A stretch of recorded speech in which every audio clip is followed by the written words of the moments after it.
कुछ भी कर लीजिए, घंटा मोड़िया पटक दीजिए, ठेके साज दे, ठेकिया में मोड़ी साज दे ना रे सोनूदा।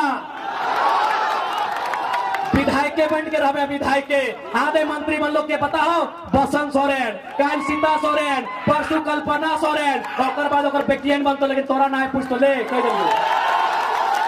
इस दिन पगला गए ना, पगला गए ना, एक एक पाए पाए का हिसाब लेंगे। पीर टाइम तो छोड़िए, एक गांव में घुसने नहीं देंगे सोनू जी, एक गांव नहीं घुसने देंगे।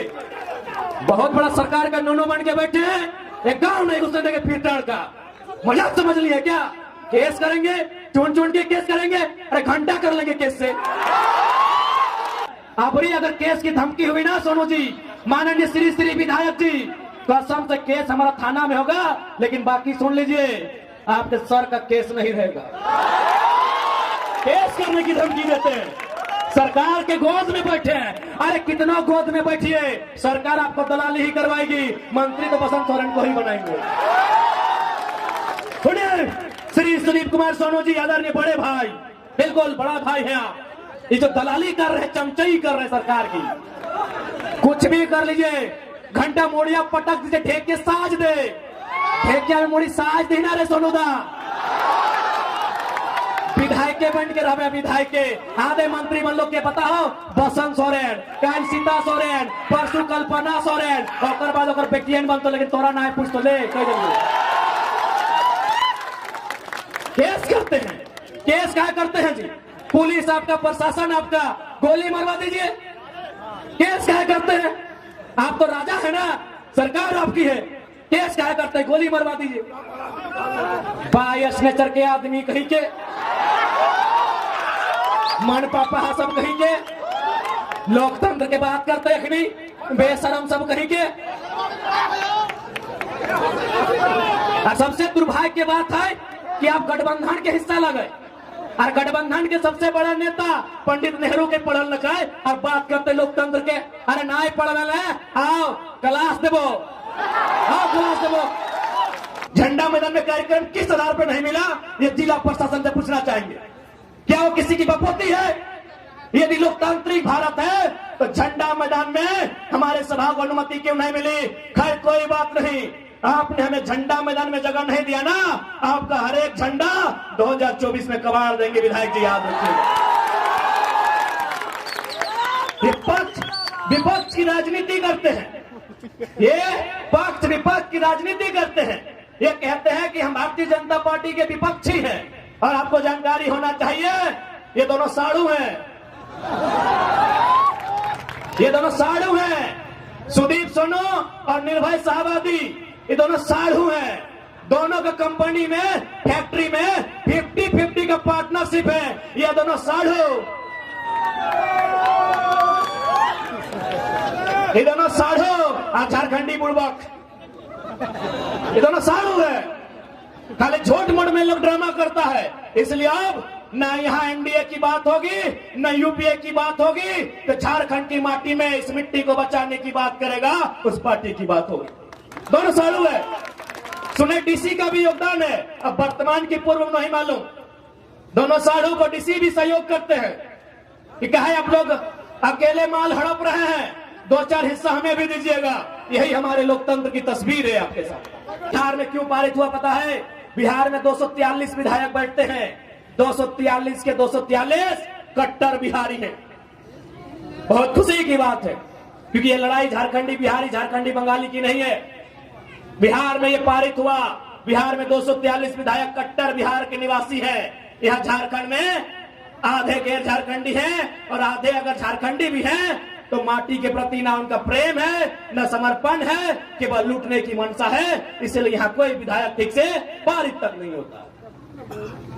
इसलिए आज तमाम नौजवानों को इस राजनीति को बदलना होगा, और विश्वास कीजिए, विश्वास कीजिए, जिस दिन नौजवान आई हेट पॉलिटिक्स नहीं, आई लव पॉलिटिक्स कहेंगे, कसम से बदलाव होगा। आज एगो लड़का, साधारण सा लड़का, 2 साल पहले जिसको कोई जानता नहीं था, आज राजनीति में ईमानदारी पूर्वक आया है, समर्पित भाव से आया है और संविधान को पढ़ के आया है। इतना ताकतवर बना है कि गिरिडीह और धनबाद में लोग हिम्मत नहीं कर रहे कैंडिडेट कौन होगा।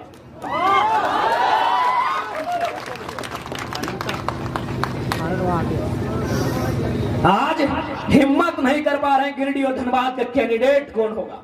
एक लड़का, एक 29 साल का लड़का आज दुनिया की, इस विश्व की सबसे बड़ी पार्टी को सोचने पे मजबूर किया है। सोचिए, एक की जगह जिस दिन 1000 नौजवान ऐसे आएंगे, क्या बदलाव राज्य में हो सकता है। सोच के देखिए, एक लड़का, एक आवाज, एक दहाड़।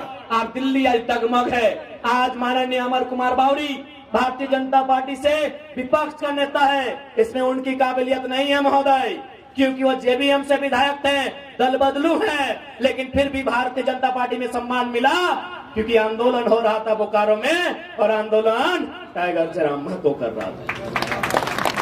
यही मांडू के विधायक माननीय श्री जयप्रकाश भाई पटेल आज विपक्ष के सचेतक बने हैं, ये भी दल बदलू है, झारखंड मुक्ति मोर्चा से बीजेपी में गए हैं। ये सम्मान उनकी योग्यता पे नहीं मिला है। देखा कि कौन लड़का है, नारे एकरे झरवा के लग रहे जाट भैया लगो, चलिए एक ऊपर उठाइए, एक को ऊपर उठाइए, अगला को दबाना है। तो ये 2 साल का रिपोर्ट कार्ड है आपके सामने। एक महोदय गए रामगढ़ से सांसद राज्यसभा, बुढ़ारी उम्र में गए हैं। क्यों? क्योंकि बिहार के माननीय नीतीश कुमार ने भी देखा कि आंदोलन करने वाले लोग कौन हैं, राज्यसभा भेजने का काम। एक लड़का आज राज्य में उथल पुथल मचा के रखा है, और शायद हो सकता है कि धनबाद, जिसे पूरे झारखंड की 14 लोकसभा में हॉट सीट कहा जाता है, कोयला का सल्तनत कहा जाता है, उस कोयले की सल्तनत में 1952 में पहला चुनाव हुआ था। शायद 2024 में उम्मीद है पहली बार कोई खतियानी बेटा को नेशनल पार्टी शायद टिकट दे दे। ये उसकी योग्यता नहीं होगी, ये एक लड़के की धाकड़ आवाज का परिणाम है। एक लड़के की आवाज का परिणाम है। एक लड़के की आवाज से आज झारखंड की राजनीति की तस्वीर बदली है। सोच के देखे, वो संख्या जिस दिन 100 होगी, वो संख्या जिस दिन 1000 होगी, वो जिस दिन संख्या लाख होगी, और खासकर जिस दिन संख्या लाख होगी, अच्छे अच्छों की खाक हो जाएगी। इस बात को याद रखिए। बताइए, दुनिया की सबसे बड़ी पार्टी कितना मेहनत करती है। भले हम भारतीय जनता पार्टी की नीतियों की आलोचना करते हैं और करेंगे, लेकिन इस बात की प्रशंसा कीजिए कि दुनिया की सबसे बड़ी पार्टी, उसको इतना फुर्सत है कि जयराम महतो को वॉच कर रही है, रिपोर्ट भेज रही है कि गिरिडीह धनबाद खबरदार। दुनिया की सबसे बड़ी पार्टी इस लड़के को वॉच कर रही है, पल पल का खबर भेज रही है कि गिरिडीह लोकसभा, धनबाद लोकसभा में खबरदार। यह एक पारसनाथ का मतवाला टाइगर आया है, जो किसी से झुकने वाला नहीं है। वो जब बोलता है सबकी खोल के रख देता है। सोचिए, इसलिए आज नौजवानों,